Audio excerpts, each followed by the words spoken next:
Welcome to Podcast Marketing Secrets, the place for entrepreneurs, coaches, and CEOs who are looking to grow their brand, become a key person of influence in their industry, and get their ideal clients to come to them. I'm your host, Al Morenton. My guest today is Mike Capuzzi. Mike is a publisher, author, and book publishing coach and has been helping clients create exceptional marketing results since 1998. He is the author of 19 books, including 2 Amazon #1 bestsellers, The 100-Page Book and The Magic of Short Books. Mike is the founder of Bite-Sized Books, a new publishing concept formula for creating short, helpful books known as Shooks. Shooks are ideal for business owners, entrepreneurs, and corporate leaders who are looking to increase their level of authority while also providing helpful information in bite-sized books. If you've ever wanted to write a nonfiction book but weren't sure how to do it, you're going to love what Mike has to share today. Welcome to the podcast, Mike. Al, I appreciate this opportunity. Thank you. Right on. So, so what exactly is a shook? Well, I know you're a marketing guy, so I know you'll appreciate this little detour before I describe a shook. So, listen, I've been working with small business owners, medium-sized business owners, big business owners for, like you said, almost. I guess we're in I'm on my third decade. Crazy. That's awesome. So we all have competition, right? There's a lot of podcasts. There's a lot of people that help people publish books. There's a lot of whatever it is you do in your business. Chances are you have some sort of competition. So, it's important. You talk about branding and the importance of branding. It's important to differentiate yourself in whatever you do. And even if you're doing something common, like a dentist, you can still articulate the unique ways you serve your patients, for example. So to answer your question, Al, a shook is my brand of nonfiction book. These are short, helpful books. That's what a shook stands for, short, helpful book. And they're really meant to be a sales tool for business owners, corporate leaders, and entrepreneurs. So they're helpful. They're on a specific topic. They provide helpful information, but they're designed to be read in about 60 to 90 minutes. And they're designed to generate a response from those readers that want more from you. So they are really sales tools disguised as a book. Right on. So, and the advantages of that, as opposed to writing a full book, is the time commitment, right? Because I wrote a book back in 2008 for my wellness business, and it was very successful, but it took me like a year and a half, maybe almost 2 years to write, because I wrote it was a really good book, and helped a lot of people. But is the part of it the time constraint? Yeah, listen, a lot of our short books, if not all of them, are good books, but they're specifically designed to be read quickly. So, Al, in my opinion, listen, I don't think you and I would ever have a debate the notion that in today's day and age, attention spans are shorter than ever before. I'm a voracious reader. I've been reading my entire life. And even myself, I find I do not finish a lot of the books that I buy and start reading. I call them, they're books with bloat, bloat. They're bloated unnecessarily. So, why do I have to read a 400-page book, which oftentimes repeats itself ad nauseum, when it could be condensed, it could be more focused, or better yet, it could be 4 100-page books. So, this idea of a shorter, tighter focus, I think a lot of people appreciate. Yes, it's much faster, much easier for the author to create. Mm-hmm. But I think if the goal is to have readers read these books and hopefully take some sort of action based on the book, you want them to read it, or at least get involved and read most of it, if not all of it. And I believe a book that's about 100 pages, about a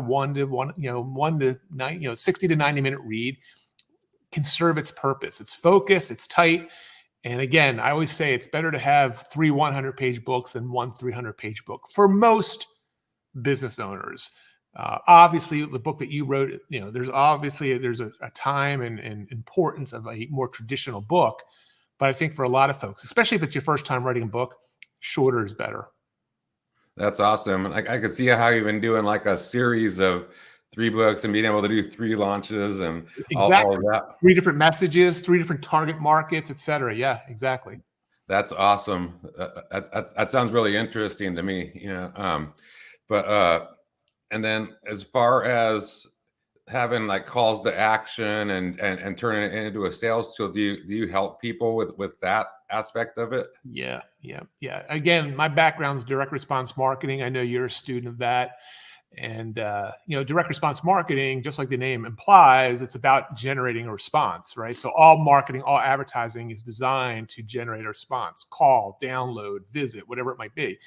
So yes, we embed these, calls to action. We have different ones in these books, and again, they're meant to get that percentage of readers, because it's not 100%.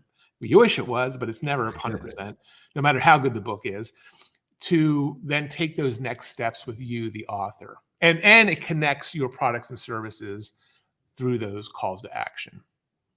That's awesome. And then we talked about the time constraints, but what are some other reasons like why a shook might be better option than a traditional book for a business owner? Yeah, I mean, time, money, investment. Yeah, yeah. I'm a host of my own podcast also, and real quick side story. I had a guest on earlier this year, because I only interview nonfiction book authors. So he was a guest on my show. I didn't know him at the time, and it took him 7 years, Al, to write his first book, and it was successful. It was published, traditionally published, but it took him 7 years. And we just got talking, and he learned about a shook. And I helped him publish a shook. That took about 3 months to do. So his first book took him 7 years. The second one took him about 3 months. And he uses it for keynote speaking, getting on guests, as a podcast guest.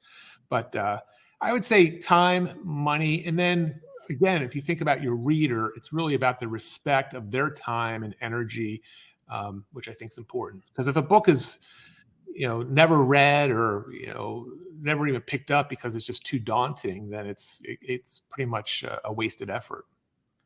Yeah, definitely. And I can see that too. Like the person just sees, oh yeah, this looks doable, especially like you said in today's world with the shorter attention span. Yeah. So what are some of the main reasons why like a business person that's never considered writing a book, why they would consider it? Yeah, and actually, I'm gonna, if I can, I'll flavorize this more, because I saw your show and asked to be a guest on it. I love the whole concept of your show. I'm a huge fan. My podcast now is going into its 5th year. I can't believe it. We just hit 200 Nice. episodes, and I love podcasting. I think it's a media that a lot of business owners, a lot of corporate leaders, I mean, everything I say about shooks, Al, you can be saying about podcasts, right? Branding, getting your message out there, connecting, etc. I think there's a lot of reasons why a person who writes a book, writes a shook, can turn that into a podcast. We've had clients do that. So they write a really good little shook, and then all of a sudden they think, wow, I could do a podcast on this, right? Around the topic of the shook, or vice versa. They have a podcast already they're doing, and they realize, hey, people are looking at me as a thought leader. In this day and age, being a book author still is very powerful. It's a very important differentiator. So podcast hosts write a book, publish a book, around the topic of their podcast.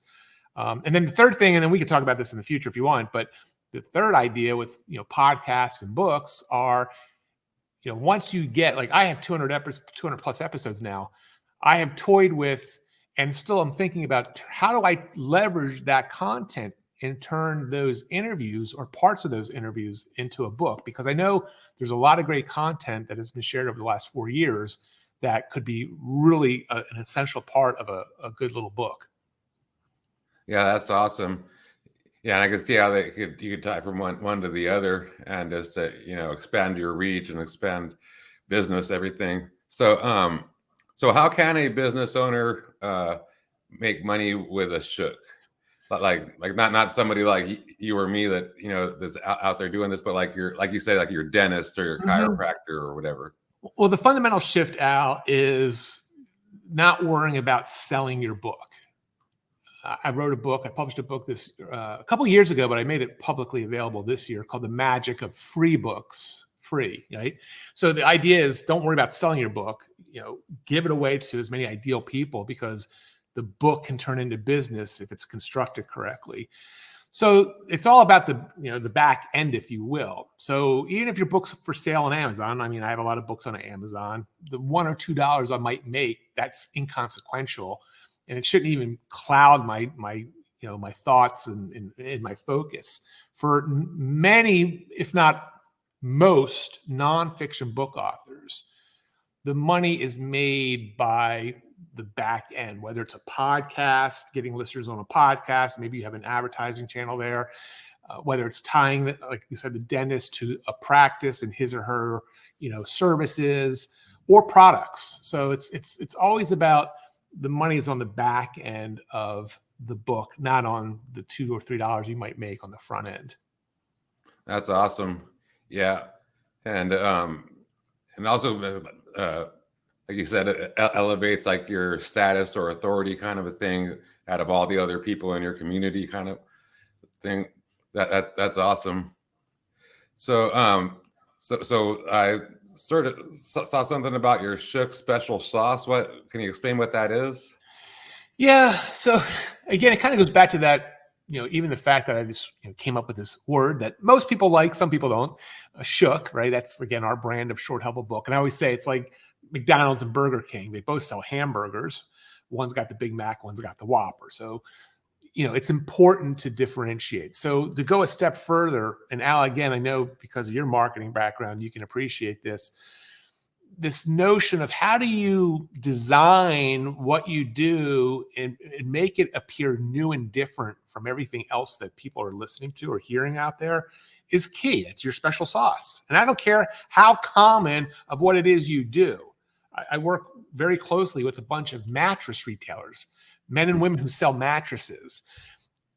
There's like 5, within a mile of my house probably, but with, thoughtful, intentional, thoughtful strategies, you can construct a unique message that differentiates those mattress retailers from all the other ones. So that's the special sauce. Relative to our short, helpful books, my background, actually, I have an engineering degree. So I did engineering for a number of years. So I think like an engineer. I still do 30 some odd years later. And literally, Al, from the very first page, and these are real books. I mean, I'm not sure if your listeners are going to see this or not. Do they see that? Will there be video or no? Yeah, it'll be on YouTube for sure. So, I mean, literally from the very first page to the very last page, I've architected a very specific formula that has very specific chapters, very specific content, very specific calls to action. And that really is our special sauce. So, to go a little different metaphor, I'm partially Italian. I love to cook. I had an Italian grandmother who was an awesome cook, and she had her recipes for her different, dishes. And those recipes and the way she cooked made her dish unique to her, and that's the way we've constructed the recipe we have for Shooks is unique to us. So, it's all about really, doing something different and then making it sound different, making it appear different, which is, part of that special sauce, which any business owner should really think about doing in their business. That's awesome.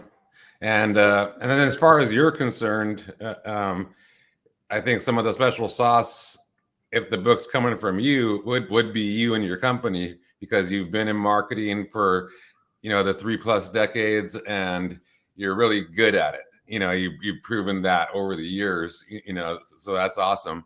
Can you tell us a little bit about what it's like to, to work with you, like what that experience is like? So suppose like, hey, I said, hey, I found out about you, and like, hey, that short book thing sounds really cool. Let me find out more about that. Yeah.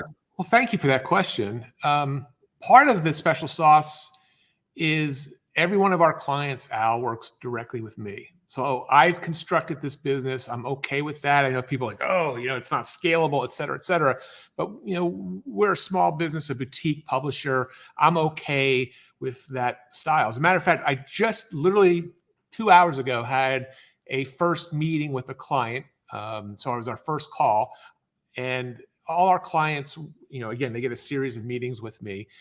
And it was funny. And it literally just happened 2 hours ago. I don't know this gentleman. He's a financial advisor. And he had already gone through these modules I've created. So the first thing is again, that engineer brain, I've constructed these short modules. They're videos, they're questionnaires that step a client through the process. And then typically we have a Zoom or a phone call after each one. And he gets on our first meeting today just gushing. He's like, this is unbelievable. I can't believe, I could tell you're an engineer. I could tell the way I so appreciate how you've constructed this and made this so simple for me.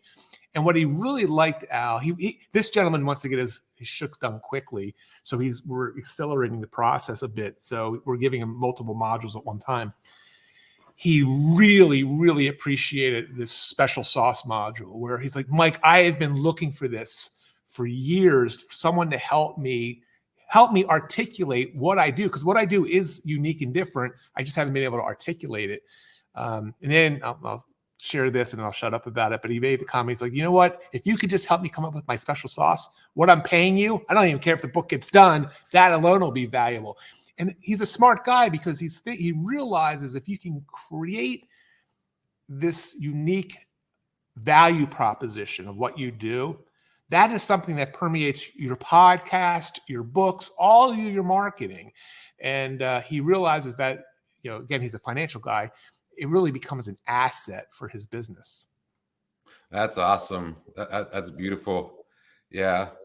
And like the way I would utilize this stuff is I would almost hand them out like business cards, Absolutely. Yeah. That's sort of what I did with the other one.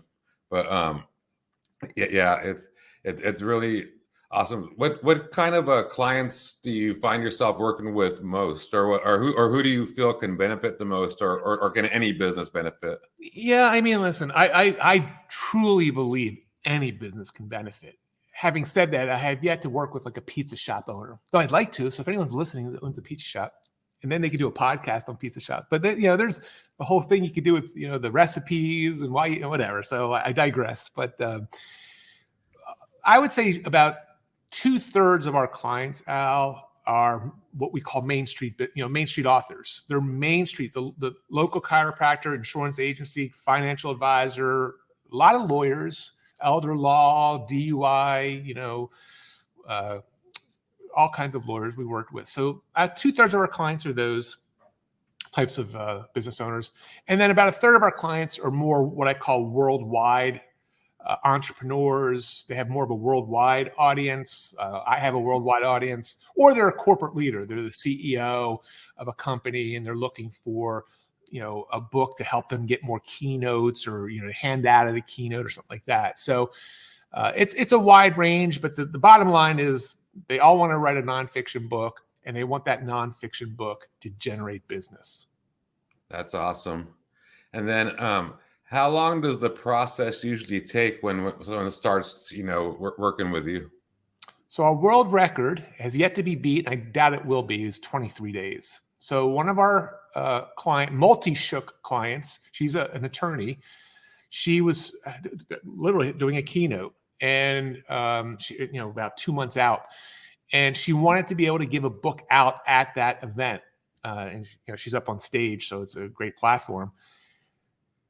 From the idea, the first meeting we had about the idea to print it shook in hand was 23 days. Now, wow. There was a lot of hustle there. That's not our typical timeline. Typical timeline is about 8 to 12 weeks. It can go faster. We've had it done in a month, but it really comes down to the individual and how much time he or she can dedicate. Because most of our clients, Al, are writing their own content with my coaching. That's awesome. That's beautiful, because that's the way it should be, right? Yeah, because and it seems like some of the people like that you're describing like are they're experienced but they're like the best kept secrets in their community or something like that. And this could really help get the word out by having a shook. I like that multi-shook thing too.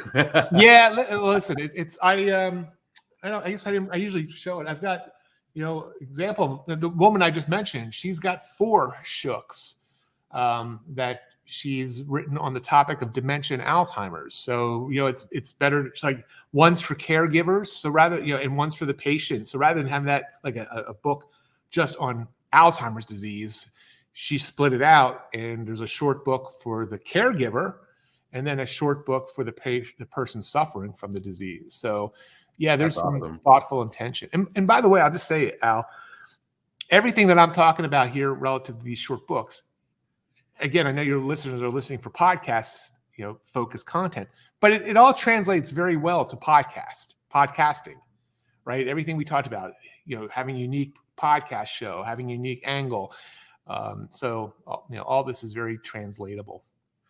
Yeah, it's super awesome. I could see that they could tie in, and that could even be like the like a lead magnet too, for Absolutely. your podcast, and you're just driving people to that, You're going to see that. You're going to see that with your permission. You're going to see that happen at the end of our time together, because I have a very specific gift package that are 3 short books. All right, 3 of them that I always give out when I'm a guest on a podcast. So I use these to, as a thank you to folks who are listening, but also want to hear more from Mike Capuzzi.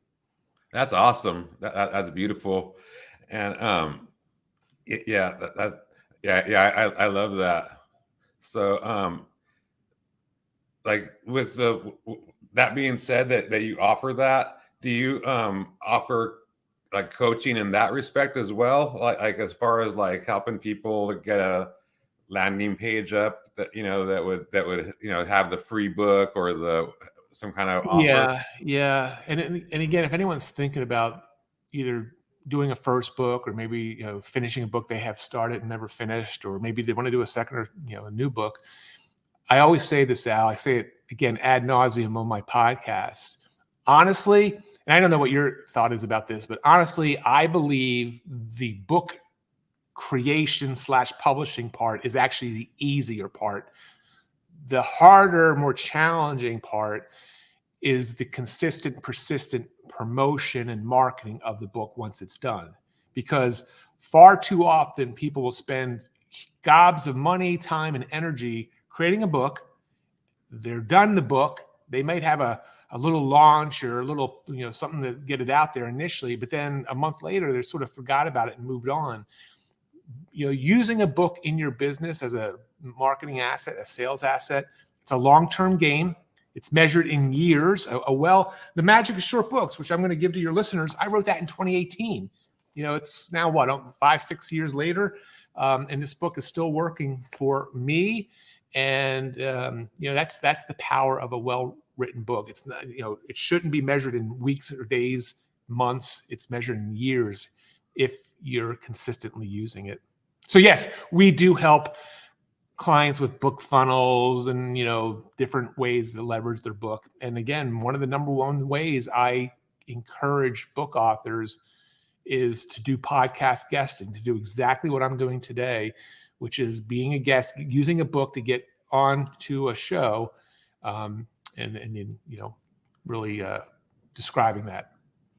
Yeah, I could definitely see that, as a way to get traffic to the funnel or just all that kind of stuff.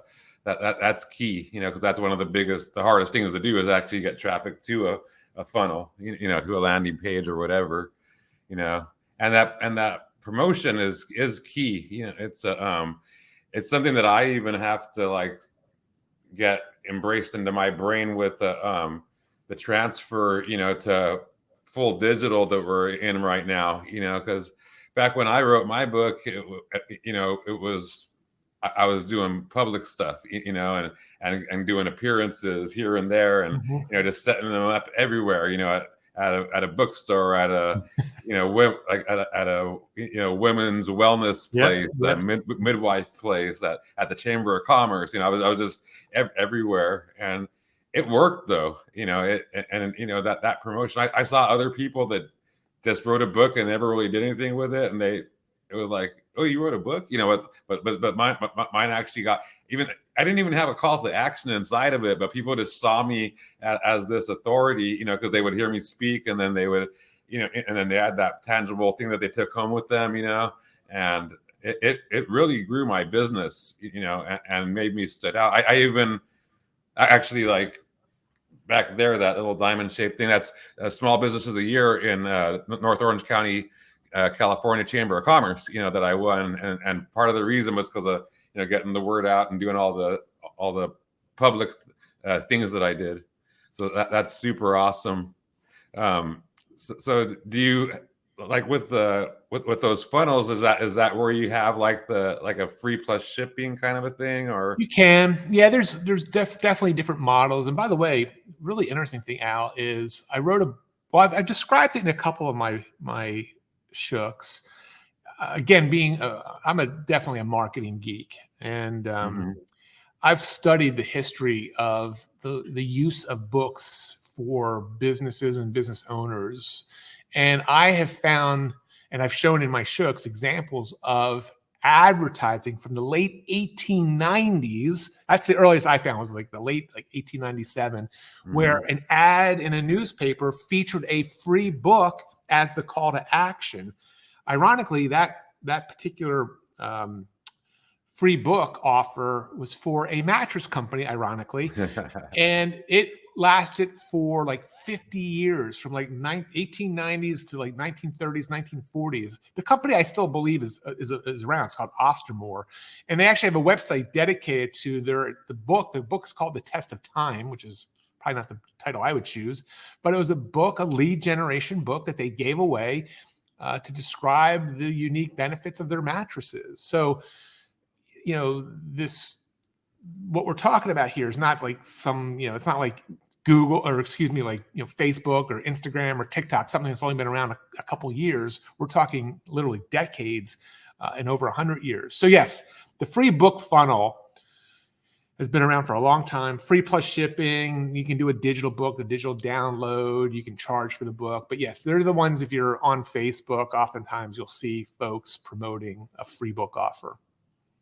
That's awesome. What's your favorite way to promote the book?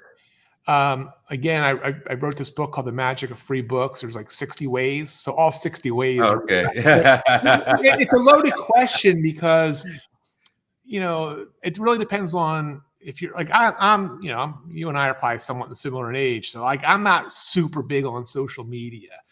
So social media, matter of fact, I just interviewed a young lady for my podcast earlier today also, and she's leveraging social media to the hilt, right? And I'm sitting there going, what? But so it really depends on what you're comfortable with. I love using it as part of a podcast guesting strategy. So that would be one of my top 3 ways. I love using it in funnels. So you'll see funnels on my different sites where I offer a free book. And I really do like the face-to-face. Like, I carry copies of my various shooks with me. And if I'm out and about, if I meet somebody, again, I'm a geek with this stuff, and I think they could benefit from one of my shooks. I was just at a local hardware store this past weekend. I had to buy some hardware, and I got talking to the owner, a little independent one, so like one of these old school hardware stores. And the owner, we got talking, and the owner asked what I do, and I said, I'm a I help people with that's what I typically say. I help people with marketing, and if they want to know more, then I drill down in the books. And right away, he started, how does a small store like me survive these days? And I wasn't prepared at the time, but I wish I had one of my shooks, because I have a shook specifically written for local business owners that I would have loved to hand it to him. But just carrying those with you is a very powerful strategy, because you never know who you're going to bump into. Yeah, that's awesome. That's beautiful. Yeah. So you got me excited about books again. Well, listen, your show podcast marketing series. I messaged you, right? I said, that's an awesome. That's when I reached out to you. I said, that's an awesome show. So that's a great title. It's based on a very, sound, seasoned direct marketing copywriting technique. But I could definitely see, Al, you should check this. I should check it too. Like, I don't know if there's a book up on Amazon right now called Podcast Marketing Secrets, but even if there is, who cares? That's a great book title. Yeah, for sure. This is you got my mind racing really good. And thank you for sharing all this. If there was like one like big idea or one thing that people could take away from the interview, what would that be? Yeah. Can I share two? Yeah, for sure. One's going to be a quote. I like quotes. And so are you from California? Yes. Okay. So you might appreciate this. I was never a fan of the Grateful Dead. I don't know if you were, but this is a Jerry Garcia quote. So I got to read this because it really is a good takeaway for our conversation today. Jerry Garcia said, "It's not enough to be the best at what you do. You must be perceived as the only one who does what you do." And that really goes back to our conversation of your special sauce, unique differentiation points. So I thought that's a cool thing to share. And then the other thing I'd leave people with, Al, is if you've ever thought, first off, if you're helping people in your business, which most of us are doing, and or you've always wanted to be a book author or write a book, I would just encourage you. It's going to be a cliche, but just do it. The technology is easier. There's people like me that can help you. It's not like back when you wrote your book, which I wrote my first book in 2007. It was a lot different. Amazon's made it easier. There's a lot more software. There's a lot more resources. So I would just encourage you to do it. I've interviewed over 200 book authors, nonfiction book authors, and on my show called The Author Factor. And the author factor is very real. It's very real for you, the author. It's very real in the impact that you can make on readers. And I would just encourage you to do it. That's awesome. That's beautiful. So I know you said that you have some gifts for the audience. So what are they exactly again? And how can they get them? So it's 3 shooks. The Magic of Short Books, the #1 bestseller, The Magic of Working Together, and The Magic of Gratitude, a little gift book. And I call it my magic kit.